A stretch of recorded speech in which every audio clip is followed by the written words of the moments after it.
Building and breaking wireless peering networks. MANET is really simple. The idea is that if you can have a network that can configure itself, then you don't need network administrators. Mobile ad hoc networks should be very fast. They should deliver voice over IP quality traffic.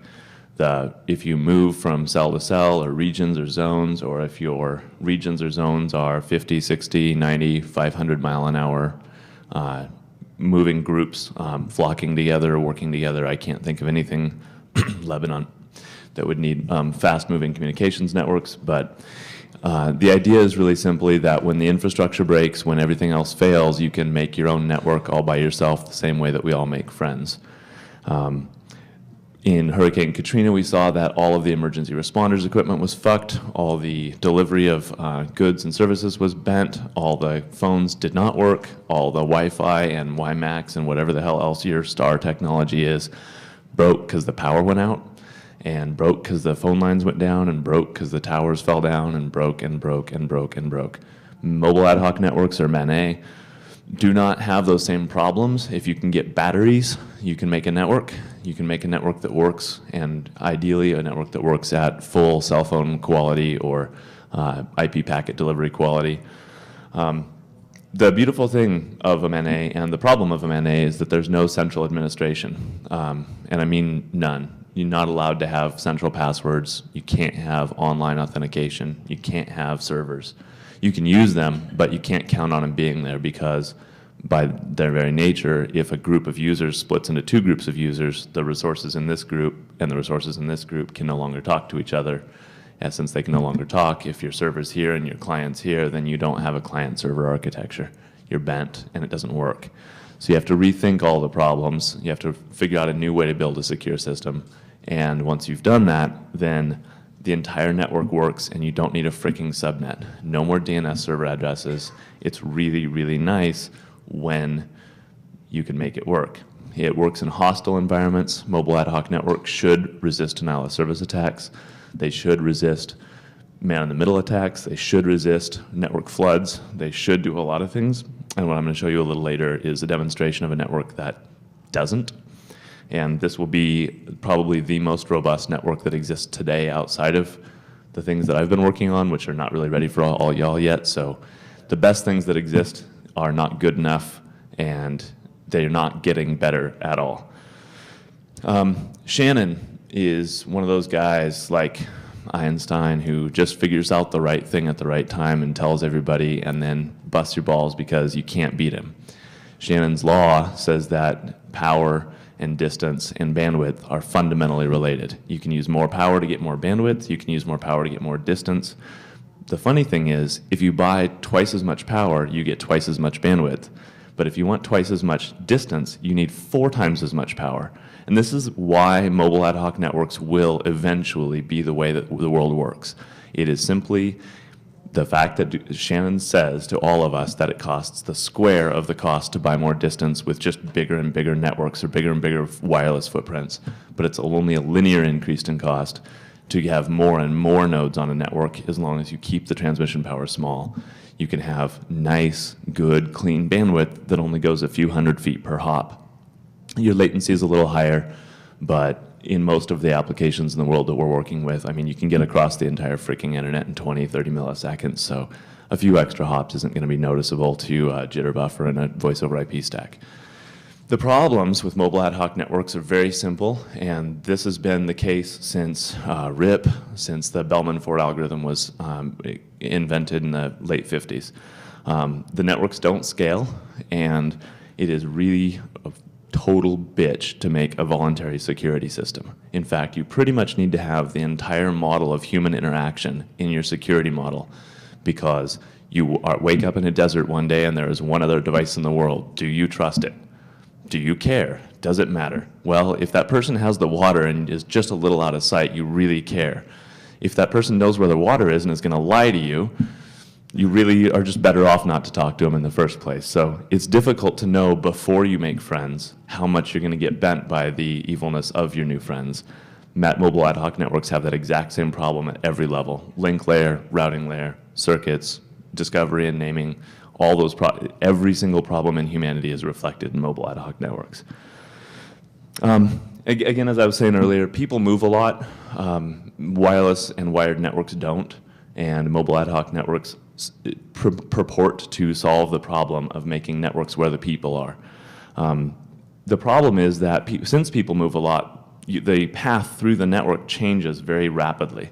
If two people are in a line in front of you and they're the two hops you need to go through to get to where you're going, and they switch places, it's very easy to see a routing loop forming. It's very easy to see a lot of routing problems. It's just so much easier to build infrastructure solutions. And in fact, that's what every single commercial person is going to tell you, is that it's just so much easier to build infrastructure. And besides, you have to pay to use the infrastructure whether or not you're using the infrastructure. Your phone bill doesn't come proportional to the amount of use you get out of your phone. Your phone bill comes proportional to the amount of money they can pull out of your freaking wallet. They don't have to justify the costs. They don't have to do anything. They just need you to believe that there's no better solution. So infrastructure networking will always be pushed by your commercial vendors. The only people that will change that fact is you and you and you and your dollars. You put your money into equipment, you put your money into investments in technology that makes mobile ad hoc and peer-to-peer networks, your phone bill will go down. I can't say it any simpler than that. Fixed mesh networks or hybrid infrastructure is what the commercial carriers are now telling us is exactly the solution to all of our problems, because if infrastructure is good, more infrastructure must be better. More infrastructure in these guys' case is you, the access point, more cost, the infrastructure. And they just add a new layer in the middle of bending you over. That's all hybrid infrastructure does for you, is just make the bend over area, the footprint of where you get screwed, larger. People, at least me, want a real solution. I want to say, to hell with net neutrality. It's my network. If I use it, it's mine. It's your network. If you use it, it's yours. We cannot have a life where there's a middle of the world and a backbone that we owe somebody to connect to.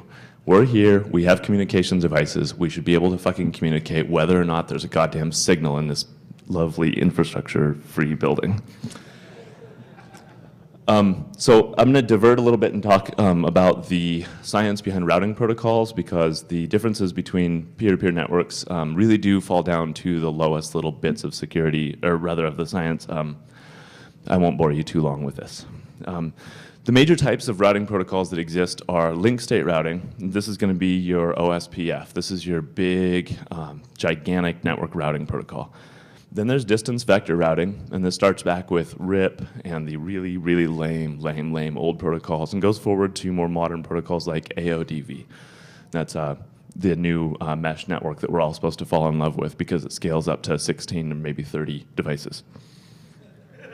Yeah, thanks. Policy-based routing is a really great new thing where you override your other routing protocol with a text file, because your other routing protocol isn't distance vector, and so it sucks, and so you need a text file. And Cisco tells us that if we have policy-based routing, our lives will be much better. I'm not convinced. Distance vector routing requires that every device has a unique address. Now this is different. I want to draw, I'll say this again probably, but in a link state routed protocol like IP, or most IP networks, your interface has an address. And so if I switch from, say, wired to wireless, my IP address changes, TCP 4-tuple changes, and my voice over IP session has to die, unless I use some gateway or some intermediary. I have to get help to make IP work when I disconnect the wire. Maybe you all have seen this, you know, fuck it, I'll suspend, undock, open it back up, reopen my sessions, wait for it. This is the problems with link state routing, and why distance vector routing is so much cooler, because the device itself has an address. And so if you can reach the address, any damn way you can reach it. Bluetooth, hopping over to Wi-Fi, skipping to infrared, fine. As long as you can get to where you're going, it all works the same. So your voice over IP session just switches interfaces rather than dying and making you start over. In other words, you can undock your phone, keep talking. Applications don't distinguish transports on a distance vector network, so you don't have bind to this interface. There's no need for that, because I'm running, I'm bound. That's good enough. I'm on the network, I'm on the network. Partial failures. So if Speaking of which, I really like HTC and these new devices. I'm not pimping for them because I am paid. I'm pimping because I love them. These are really cool. They have EVDO, which is purported to be wireless broadband plus Wi-Fi.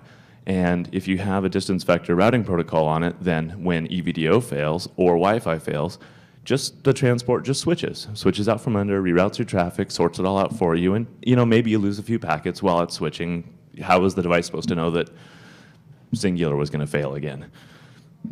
Singular is going to fail. It's just going to happen, and nobody's going to know quite when or why or how. So to a user, a distance vector routed network, or MANET, is much more natural. The sensation is, I've got something connected, it's kind of working, so I'm done. In the same sense, like once you can ping 4222, you're pretty much sorted out on the internet. If you can turn your device on, you're pretty much sorted out on a DV network. And so because of that reason, people, when they're using the devices, have a much less, I'm a tech geek, I know how to work this device feeling, and much more of a, I'm a grandma and my phone works feeling. The last line here is peer-to-peer networks, MANET, DV networks, allow for a high mobility index. In IP, your mobility index is roughly 0 because you can walk from one end of the access point to the other end of the access point, but on average, you pretty much have to stay within one little small area. And if you integrate that curve over time, you pretty much have a line at 0. You're pretty much not allowed to move on the internet without stopping and restarting whatever the hell it was you were doing. The challenges with DV networks and with DV routing are it's really freaking expensive to exchange your entire view of the world once a second or so and emit in packets to everyone who can hear you. Here's my version of the phone book.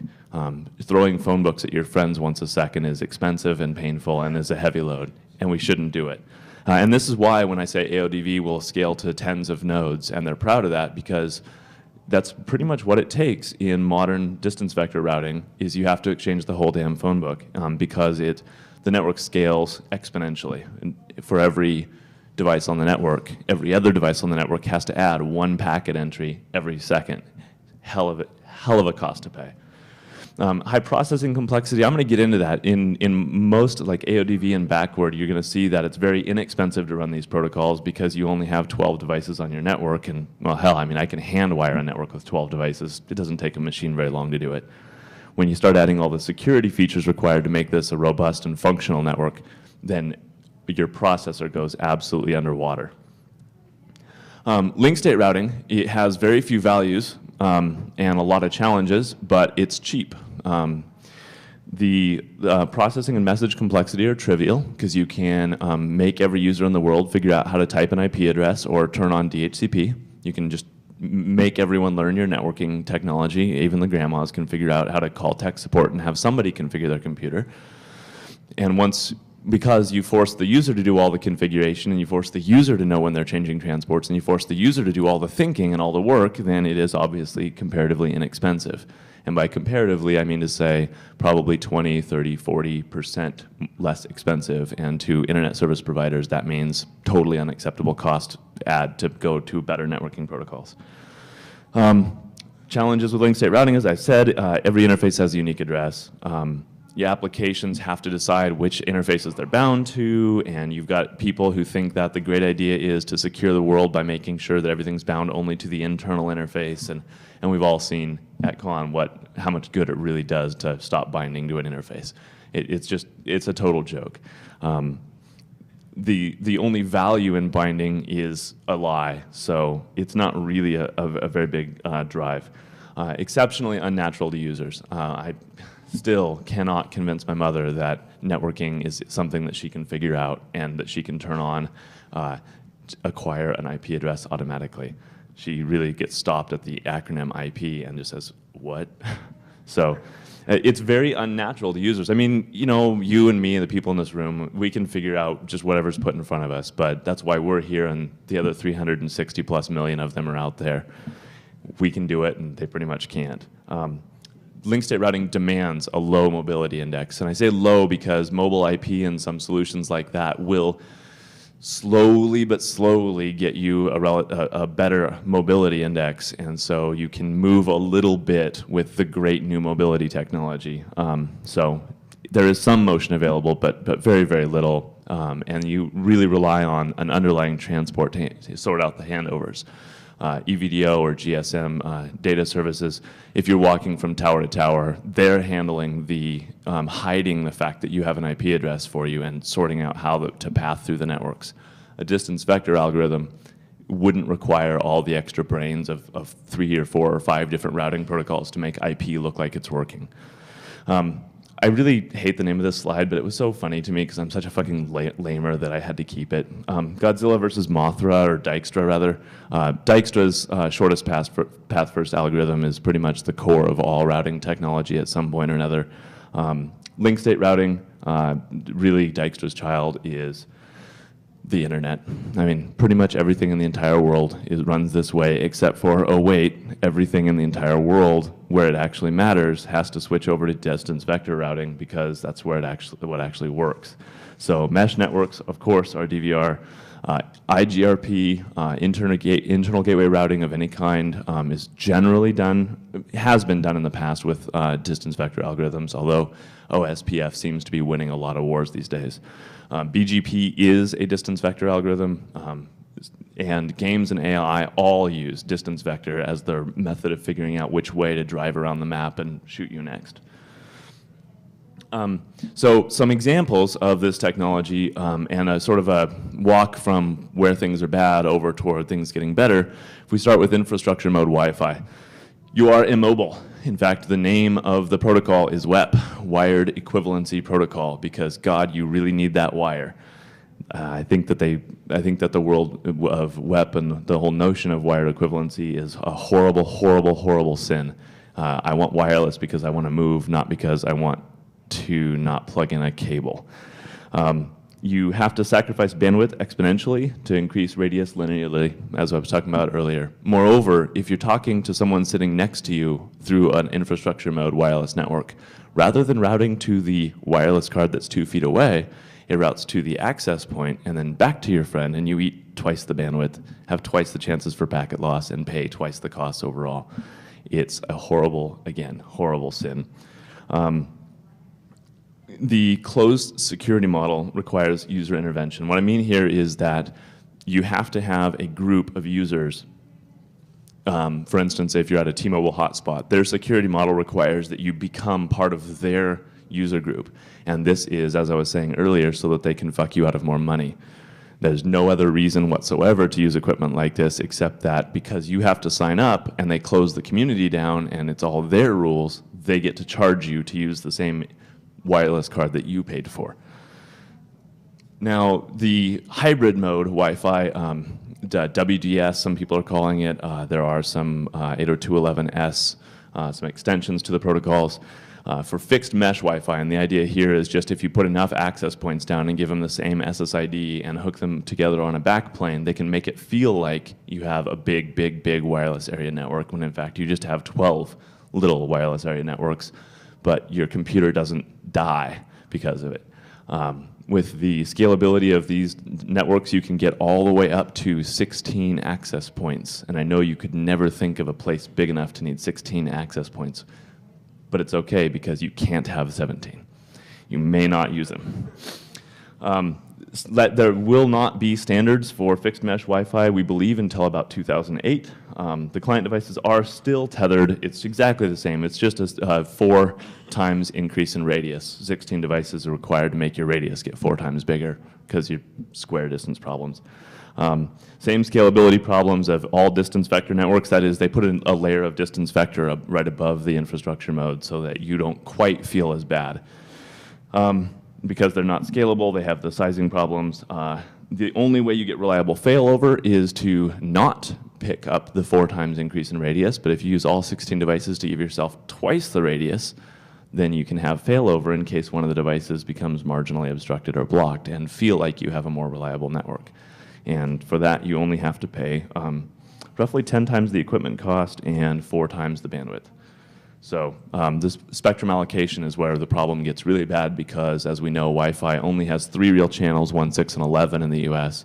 And with 3 real channels, you cannot tile a plane without having collisions and interrupts and overlaps, which means that you lose bandwidth for using fixed mesh Wi-Fi, even over Wi-Fi bandwidth. What we really want, that's me, I'm speaking for all of us because I got this microphone. What we really want is peer-to-peer networking. We want to go to a friend's house or to a bar or to wherever the hell we want to go, and we want our phone to work, we want text messaging to work, and we want the crush list for that cute chick over there or cute guy over there to be functional when the Sidekick data service turns off. We want voice over IP and 3GPP reliable message delivery. I want to stream television to my phone because I'm a couch potato, but I'd really like it if I could take my couch with me. I want voice over IP to work. I want to be able to call. I want to be able to give shout outs to a bar or to my friends who are nearby.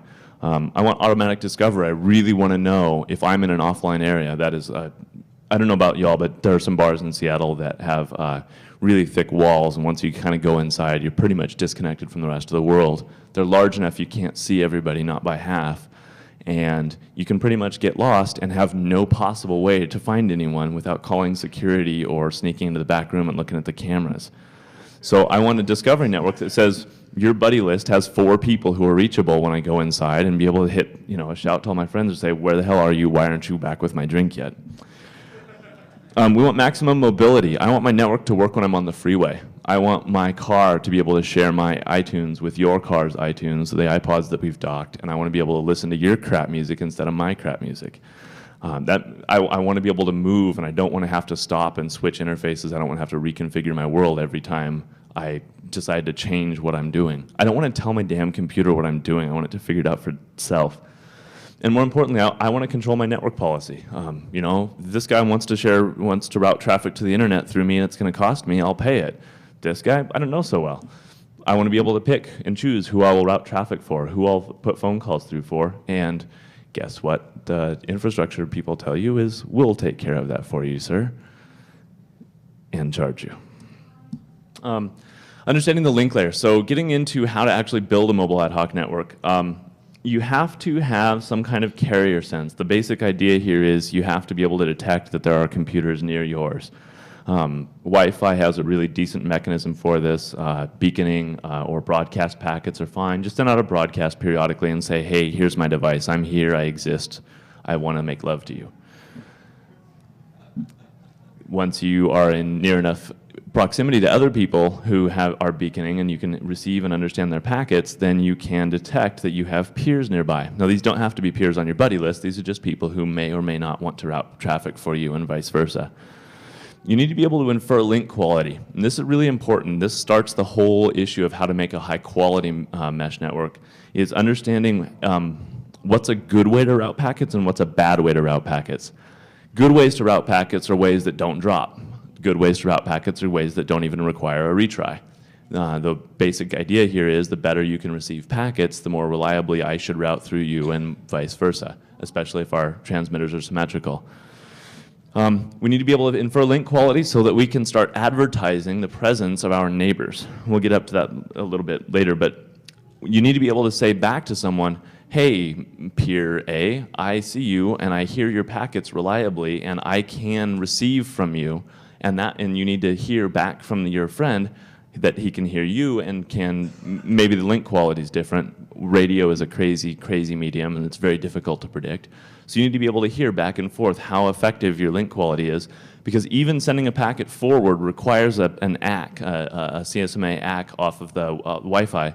That little ACK packet can drop, and if it does, then you have to retransmit the whole big packet again. So you waste time, you tie up your Wi-Fi MAC, and you chew up more and more bandwidth because you're still going to transmit the packet even if it was going to drop. You don't know it drops until too late. We need to be able to take the link quality and translate that into a link metric. The idea here is to sum up the cost of links. If it takes 3 hops and the costs are 1, 2, and 3, then I need to be able to advertise that I can reach some peer that's 3 hops away for 6 units of cost. Almost everyone at this point has settled on latency as the costing metric. So how long will it take to transmit? If I've got a 99% Wi-Fi link quality, it takes about 1,257 microseconds to get a packet across. If I've got a 40% 80% link quality on Wi-Fi. It takes about infinity to get a packet across. It'll take about 8 retries. It'll chew up your Mac for about 20 seconds trying to send one packet. Your Mac will not listen, won't respond, and you won't have any other network traffic for about 20 seconds if you try to send across at 40% link quality. Send to a peer with 40% link quality. Oh yeah, I already wrote that down for you. Attacking the link layer, really obvious and easy stuff. You listen to what people are beaconing. You can figure out who's around you, and you can, by listening to the acknowledgements of link quality, figure out who's near them.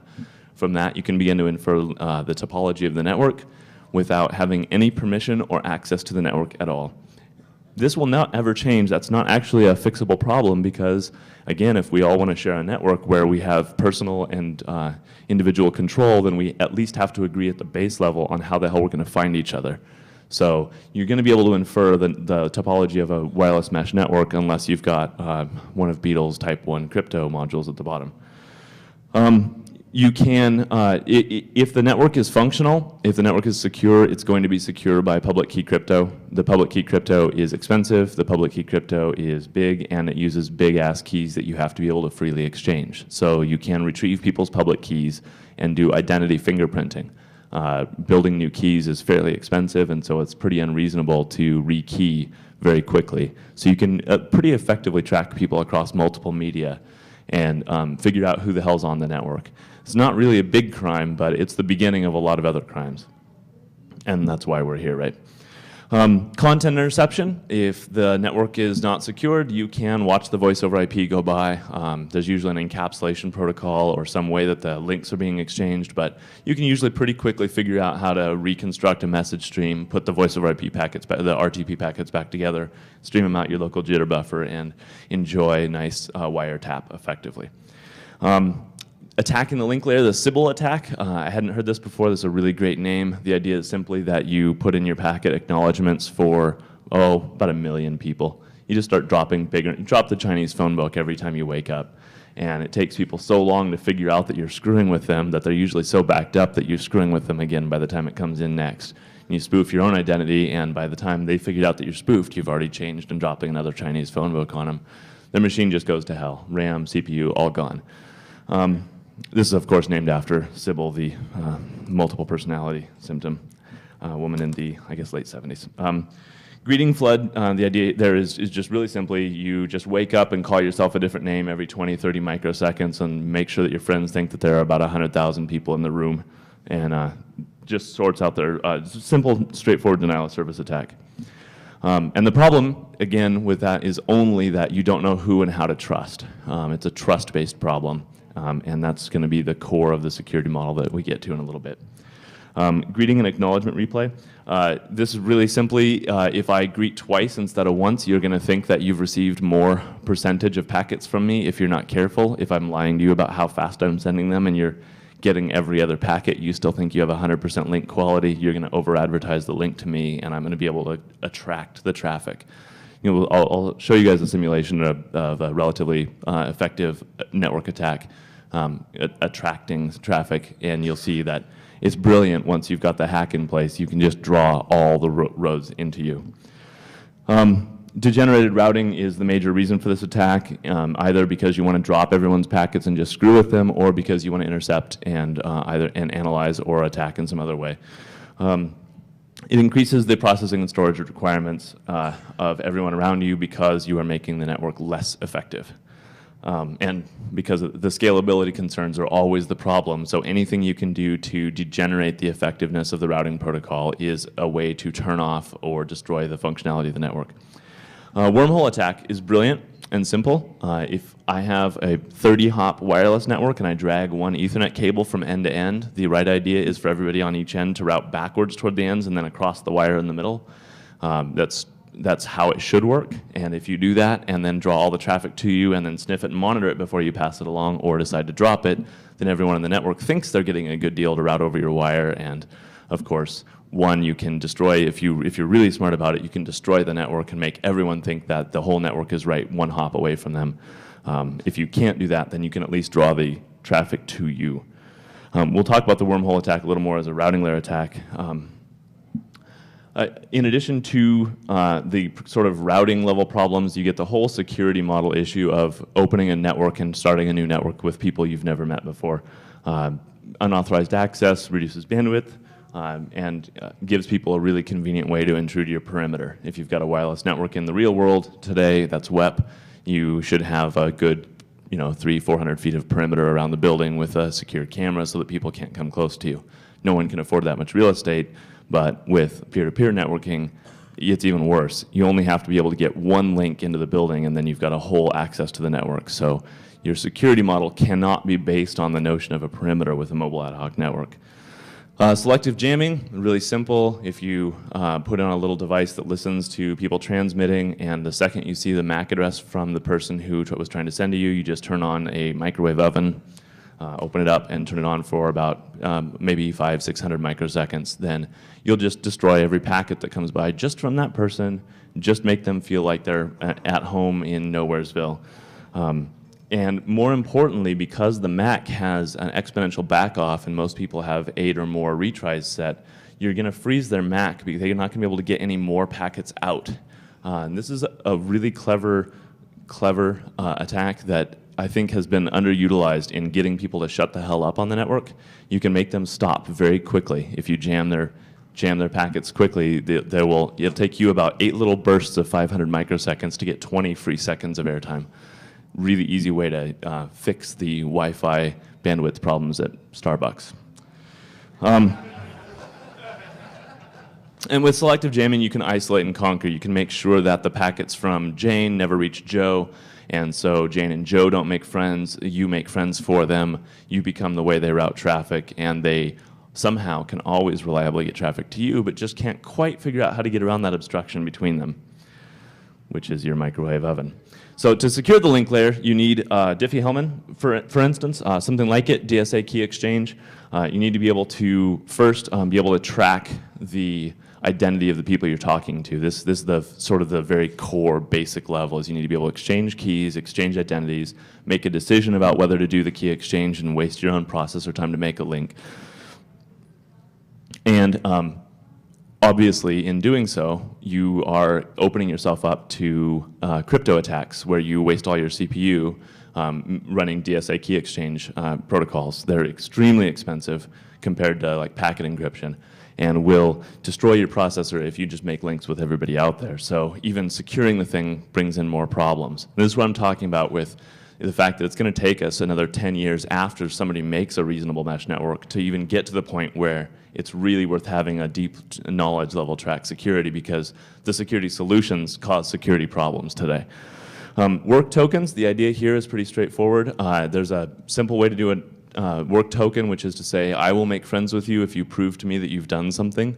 For instance, why don't you run 500 or 500,000 rounds of SHA-512, find a great cool number, and as long as you meet certain cryptographic protocol requirements, then I'll see that you've done a bunch of work, and everyone around you will see that you've done a bunch of work. And so it's pretty reasonable to waste the time to build a key exchange, because you've already spent 10 or 100 or 1,000 times that much power to join the network.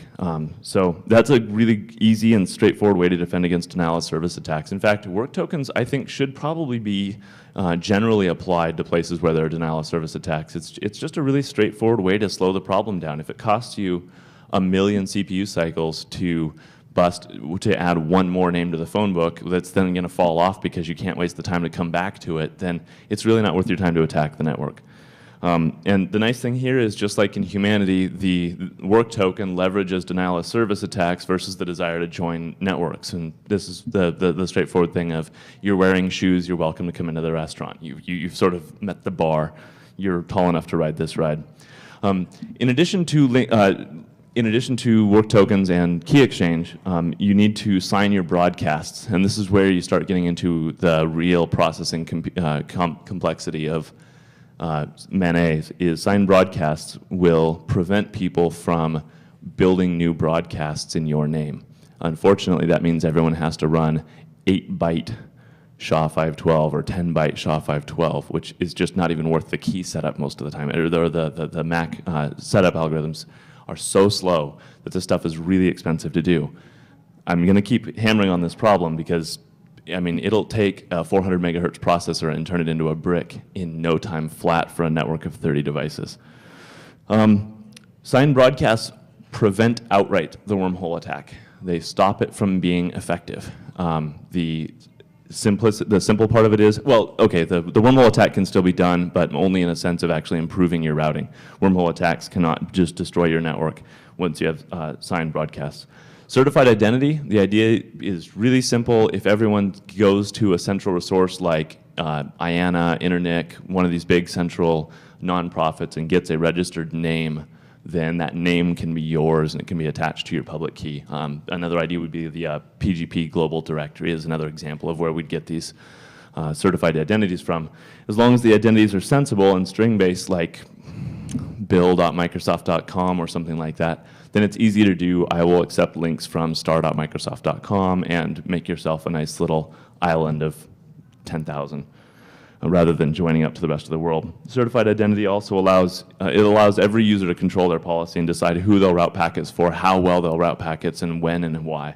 And it impedes unauthorized access. Obviously, it can't destroy it, but as long as you validate someone's certificate, you know that they are at least not really, really old hacker, dead identity, and as long as the certificate expiration time is relatively short, it puts a pretty good wall up. Other techniques, jittered timers. The timing attacks on these networks are crucial to destroying the functionality and to busting into everything. If you jitter your timers, then it makes it very, very difficult for that microwave oven to turn on at just the right moment. Makes it very hard. You effectively have to build about a gigahertz FPGA running at 2.4 gigahertz Wi-Fi frequency and able to do full processing and turn around and turn on a transmitter. Turning on a transmitter usually takes about 200 milliseconds, which is about 200 times longer than it takes to get a packet through. So jittered timers will definitely reduce the risk of spoofing and sniping and makes the selective jamming very difficult. Transient MAC address, just change your MAC address. I mean, this is really simple, but if you heard the Wi-Fi talks earlier tonight, the MAC address is or I guess that was yesterday. The MAC address is your worst enemy. It tells people pretty much which stepping level, model, and manufacturer made your Wi-Fi card. Changing your MAC address to something bogus is completely reasonable, completely acceptable, won't screw with your network, and will interfere with people breaking your stuff. Cycle it periodically to throw off listeners. Problem with cycling it periodically is that you're going to have to do something to keep the old MAC address and the new MAC address up while your mobile ad hoc network switches routes over to the new MAC address, because your peers on the network are going to think that you're somebody else temporarily. Avenues for future research at the link layer. It is important to understand the hidden node problem, and this is simply that if Alice can hear Bob and Bob can hear Charlie, Alice probably can't hear Charlie, but when Alice transmit, if Alice and Charlie both transmit at the same time, even though they can't hear each other, Bob can't hear anything because he's just between two people yelling. The hidden node problem is the basis for all two-hop topologies. That is, if you've got Alice, Bob, and Charlie, it's two hops between them. The two-hop topology is the basis for making mobility functional. All y'all in the back, there's more seats up here. Come on in. Ubiquitous acknowledgement. Really simple, just there must be some really great attacks available by saying, yeah, I can hear you, yeah, I can hear you, yeah, I can hear you, oh yeah, I can hear you, yeah, I can hear you, yeah, I can hear you. Do that about 1,000 times and people will be convinced that you have a perfectly clear link and that they should really reliably trust that they can get traffic through to you, as we talked about earlier. Rushing attacks, getting packets back sooner, like the SNA, I can reach packets earlier today. Ubiquitous acknowledgement, the brilliant thing here is that you can actually set off the timers of other people on the network to say that they feel like they must be backward in time and not receiving packets. You can get their timers so far off that they won't even listen to the truth anymore, and you can sort of Borg their heads. These are good places for some future research. Again, I want to really stress this. There is no really good set of research out there on all of this stuff. There are a few Chinese university and Canadian university papers on the topics, but they really only address the basic stuff. There's so much profit to be made in this area. I'd really love it if some people would pick up and start attacking the networks that I'm building. Routing is the next layer up. Once you have links, you need to form routes. You need to go from one hop to the next hop to the next hop. And this is fundamentally a problem of geometry. As you see with the triangle here, if Alice, Bob, and Charlie have 3 links between them, and it's 1 foot, 2 feet, and 3 feet of the distances, then the costs of those links are 1 unit, 4 units, and 9 units, since Shannon tells us that we always have to pay for distance by the square. So if we look down in the example here, 1 squared plus 2 squared is less than 3 squared, so rather than Alice transmitting it to Charlie, it probably makes more sense for Alice to go through Bob to get to Charlie. And if we can run this calculation fast enough, then Charlie can move quite quickly. We can figure out where he's going, how, and why, and make very rapid routing updates. These routes are based on advertisements. That is, when I am telling you, if I'm Alice, I'm telling you about Bob and Charlie, I tell you periodically the cost with which I can reach Charlie. And going back here for a second, if I'm Alice in this environment, I'm actually going to advertise the cost to Charlie not as 9, which would be the direct route, but because that would be stupid, I'm not going to route that way, I'm not going to pay the cost that way, and I'm not going to advertise the cost that way. Alice is going to say, I can reach Charlie for 5 cost, which is, really? Jesus. All right, I'm going to have to fly. Cool. So if node R, the recipient, hears about node O, the origin, through some peer P, then in shorthand we say that R hears P advertising about O.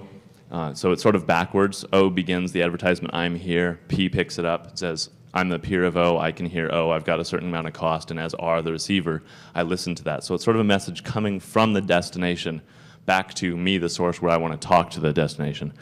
You need a temporal quality metric. That is, you need some kind of a number to say how fast can I get where I'm going, so that people near me can make better decisions about how they want to get to where they're going, so that people near them and so forth down the network recursively.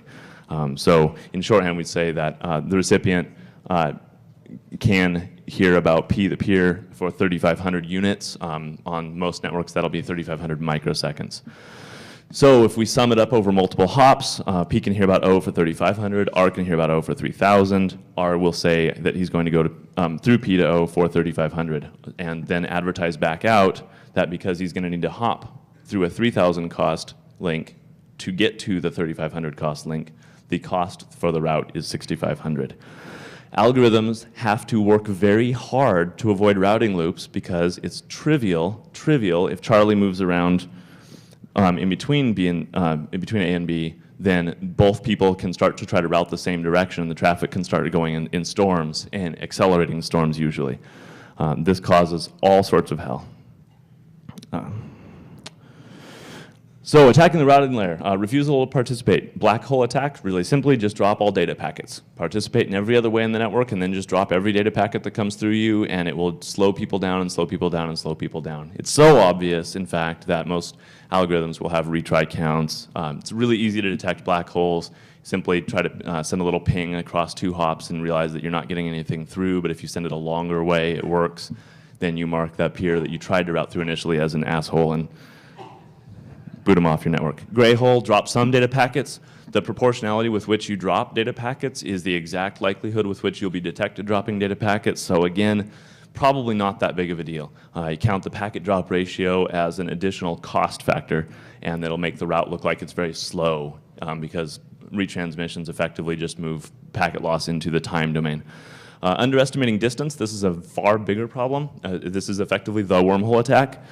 A wormhole attack will absorb all traffic within roughly 1/2 of the distance of the wormhole. So if you've got a wire that jumps 50 hops and can bring people and can advertise the packets through to the other side, then for about 25 hops in all directions around each end of the wormhole, there will be a sinkhole effect created and all traffic will route into the middle. It's a brilliant, brilliant attack, very easy to do and absolutely rewarding. Invariant violation, this is really simple. Just go into the algorithm wherever they say avoid routing loops and change less than to greater than. Create routing loops all day long, mess people up, they hate you, they can't do anything about it. Rushing attacks, first past the post algorithms are commonly used to disambiguate what's a slow path from a fast path.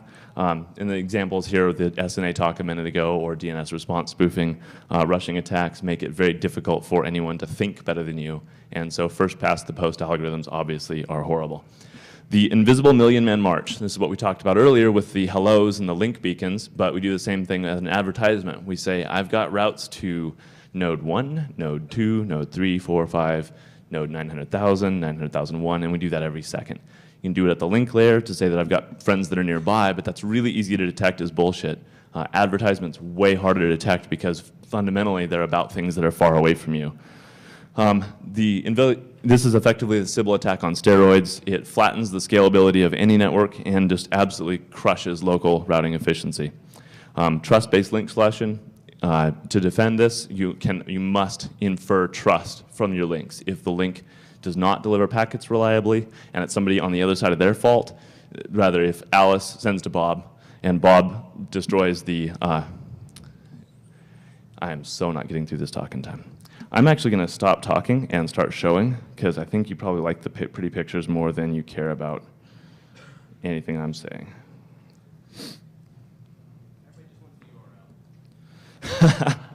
All right, we'll sort that out in a second. So I'm going to put a mover onto this network and just first start it running for a second. Let me stop this and just talk about it for just a second. The brightness of the links here are talking about the quality of the links. Bring up some different views of the same network. This is 15 seconds into the lifetime of the network. This is the topology that the network thinks it has. That'll straighten itself out over time. But this mobile device here is always going to cause some strange behavior. If we look for what network traffic is running, I'm going to run this a little longer. And this is going to run for a second while I talk. What we're seeing here is these devices, is my Dell laptop not having enough CPU in it, is these devices trying to do crypto exchanges and so forth to route traffic. If I run this same simulation, you'll notice though that every device is connected somehow to the top left corner. This is because the network is working real fast, switching over, putting the same network up with the mover having a rogue algorithm instead. Let that run for a bit. See, first, notice that the link quality to the rogue node is perfect. All the lines to the mover are white. Everyone thinks they can hear him perfectly. This is the fundamental attack and begins the rest of things. Next, the network topology. Network topology won't really change in this particular algorithm, but watch what happens to the network traffic as my mouse sucks. Watch what happens to the network traffic. These people in the bottom right, as this mover, as the mover makes his way around, and as I talk a little longer, you'll start to see these network devices over on the right-hand side are losing. That is, they're being knocked off of the network by all the traffic being drawn onto the rogue node. This is exactly how you break a mobile ad hoc network, and you can choose either to continue forwarding the traffic, or instead you can choose to drop the traffic outright, sniff it, spy it, do whatever you want to do with it. I'm really sorry, they're going to kick me out of here pretty soon. But let me also give you all what you're actually waiting for.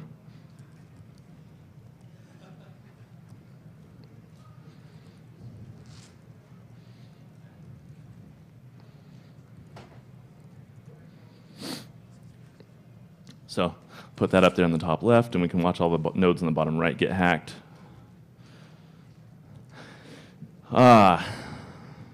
So as you can see, this network is just totally destroyed by the rogue device. And this is going to happen in the best of networks. In the worst of networks, you won't even see any network structure left at all. The demo would be 16 or 25 red dots, and you wouldn't see anything working, because modern mobile ad hoc networks just get destroyed. Leave that up here a little bit longer. Let me flip over first.